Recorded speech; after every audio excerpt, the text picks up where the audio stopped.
they told me. Son, you're special. You were born to do great things. You know what? They were right.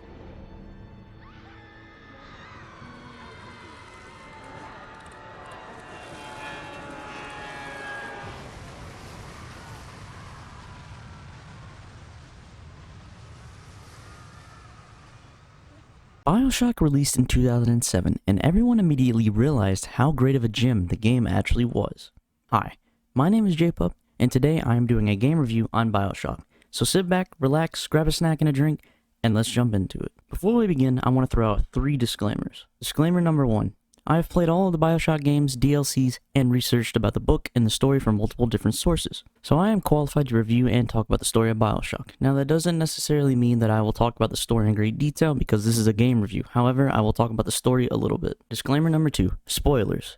There will be some spoilers in this video. If you haven't played BIOSHOCK in the 13 years of it being out, then I recommend you do not watch this video. Or if you simply do not care or have played the game, then tag along for the ride. Disclaimer number 3. This is my first game review, so go easy on me if I do not meet the standards of the typical game reviewer. Also, I am not only going to be doing game reviews from now on, this is just something that I'm trying and want to see how it goes. Alright, with the disclaimers out of the way, let's begin.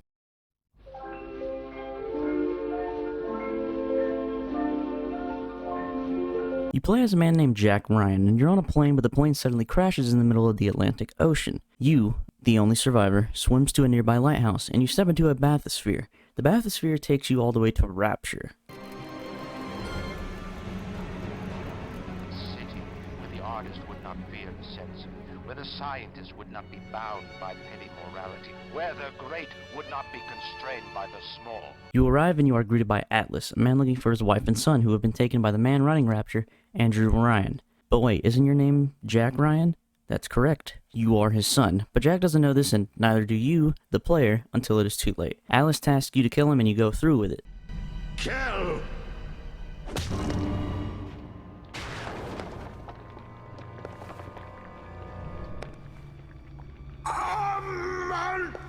Juices!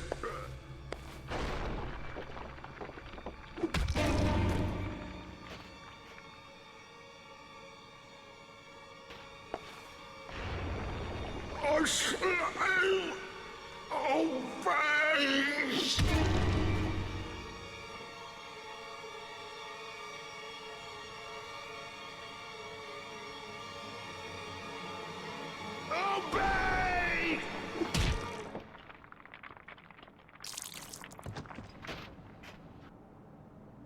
The way this happens is that Atlas reveals himself as Frank Fontaine, Andrew Ryan's old arch-nemesis presumed dead.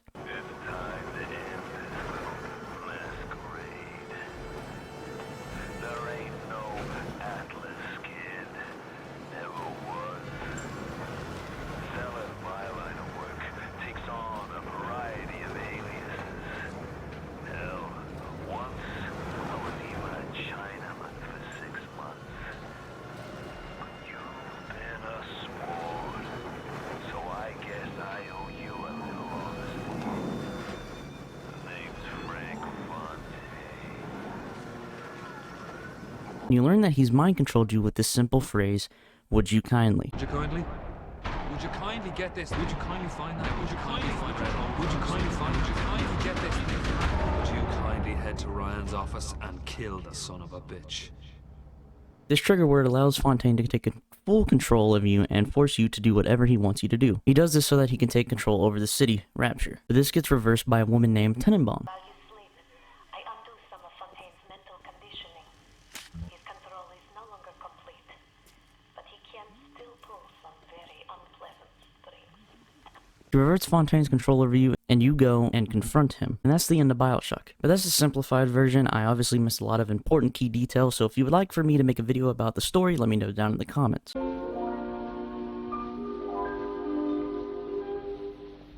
Now that you generally know what the story of BIOSHOCK is, let's talk about the aesthetics of the game.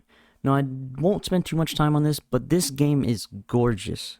The idea of Rapture itself, a city under the ocean, is extraordinary. This game came out in 2007. Although you are currently watching the remastered graphics, which released in 2016, they are still very stunning. These graphics are insane. Plus, since this game takes place in the 1960s, the period style fits so well with the game design. So the visuals get a 10 out of 10. On va danser le long des golfes. Now let's talk about the gameplay. Oh boy. There is a lot of gameplay aspects and mechanics in BioShock, so I should mention that this video is probably going to be very long, so strap in for the ride and let's get on with it. To start things off, we're going to be talking about the weapons. BioShock has 8 weapons in total, not counting plasmids. You have the wrench, revolver, Tommy gun, shotgun, grenade launcher, chemical thrower, crossbow, and the research camera. Yes, the camera is a weapon to an extent. Each weapon has its own ammo type with 2 alternate ammo types. For example, the shotgun has a regular buckshot, but can be swapped over to shock buckshot or explosive buckshot. Plus, each weapon can be upgraded twice at a power to the people station, with the research camera being an exception. The research camera is interesting because you can use it to gain bonuses against your enemies. Plus, you need it for a few quests in the game, and each weapon has their own places and own little niches, but some are better than others, like the shotgun is the most overpowered gun in the game.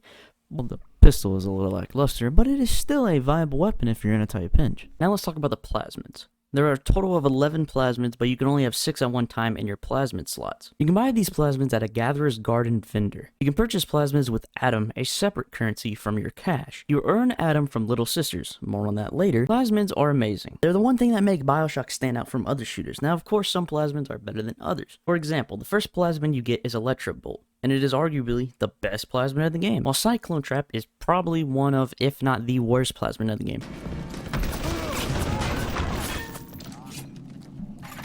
But still, plasmids are amazing, and it's what makes BioShock BioShock, in my opinion. All 11 plasmids are Cyclone Trap, Electrobolt, Enrage, Hypnotize Big Daddy, Incinerate, Insect Swarm, Security Bullseye, Sonic Boom, Target Dummy, Telekinesis, and Winter Blast. Now let's talk about another mechanic of BioShock, crafting, or the U-Vent Station. About halfway through the game, you are introduced to crafting, and you can craft all sorts of items ranging from ammo to upgrades for your character. The system is very interesting, but it sadly does not make an appearance for the rest of the series. Since we're talking about upgrades, let's talk about Gene Tonics. Gene Tonics are another layer to your character that make you even stronger than you already are with weapons and plasmids. You can buy these Gene Tonics at a Gatherer's Garden, similar to plasmids. And there are 3 sections that are combat, engineering, and physical tonics. Just like plasmids, you can only have 6 of each different Gene Tonic at one time, but you can actually switch out these Gene Tonics, and you can also switch out plasmids at a Gene Bank. These upgrades range from being able to hack more easily to being able to take more damage. Tonics are great, and they just add another layer of customization and progression in BioShock.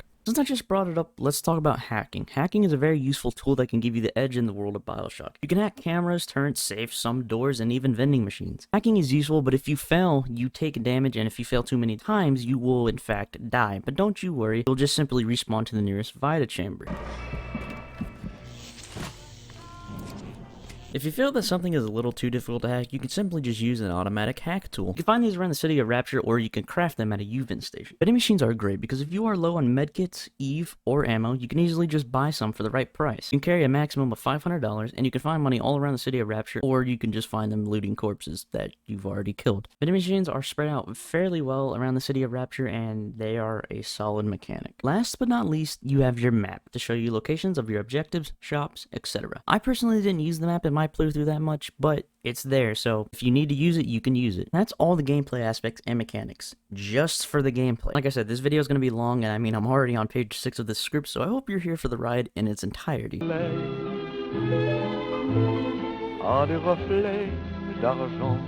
BioShock has a large assortment of different enemies, ranging from the basic splicers to the big daddies. Each enemy has their own different movement and attack styles. Some of them are just straight up creepy, to be completely honest. While BioShock is slightly a horror game, it's not insanely scary, but it's still it's still a little terrifying once you dig deep into the lore, and even the gameplay itself is a little creepy. And of course, you also have the Frank Fontaine boss fight, which doesn't really count as an enemy, but I mean, it does, and it's weird. Now let's talk about the Little Sisters. The Little Sisters are exactly what they sound like. They're children, and they roam around the City of Rapture carrying Adam. They're protected by the Big Daddies and do not want to be separated from them. If they are separated for too long, then the Big Daddies will eventually die. This is where you come into play as the player. Once you kill a Big Daddy, you are presented with 2 choices: harvest or rescue the Little Sisters. If you choose the harvest, you will get quite a bit of Adam, but you will be on track to get the bad. And if you rescue, you won't get as much Adam, but you will be on track to get the good ending. In addition, you will be rewarded with extra Adam after a few rescues, so technically, if you will in fact get more items from rescuing the little sisters rather than harvesting them, so it'll be worthwhile to just rescue them.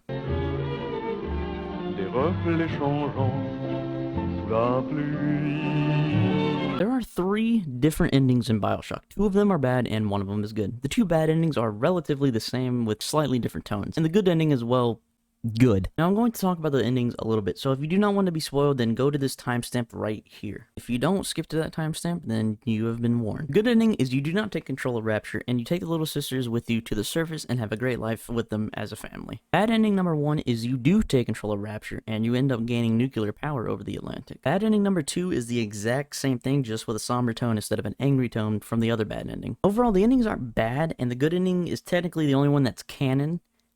I say technically because the story gets confusing after the 3rd installment, BioShock Infinite, but I'm not going to talk about that right now. And the endings, in my opinion, would get full points, but the only reason I'm deducting a few points off of the endings is because the 2 bad endings are way too similar. The only difference is a different tone, but I mean, it makes sense, but at the same time, it doesn't, so yeah. La mer au ciel d'été. BioShock is a gem, as I've already stated, and the 2 games that come after it are not bad, but they don't quite reach the level of the original BioShock. Plus, there is supposedly a 4th game that's been in the works for years now. It should be released in about a year or 2, so I guess we'll see what that game is like when it releases. In the end, BioShock gets a 9.9 out of 10. The only reason it's not a perfect score is from the small nitpicks that I have, like one of the endings and also the fact that some enemies just straight up spun shotgun shells. They're not even the big daddies, just some splicers just tank bullets. And also, the reason why it's not a perfect score is because it shouldn't be. No game should be a perfect score. If you have a perfect game, that's a problem in itself, in my opinion. Some games don't need to be perfect. And that is exactly what BioShock is. It's not perfect, it's near perfection, which I think that is better in my opinion. And that is my game review of BioShock.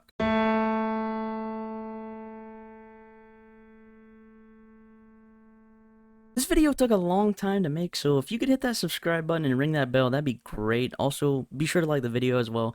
Let me know down in the comments if you want to see more videos like this. And I cannot stress this enough, this video took way too long to make. The script for this video was 9 pages long, so please just, just like, subscribe, and all that stuff, comment. And it's been JPup, guys, and I'll see you in the next one. Peace.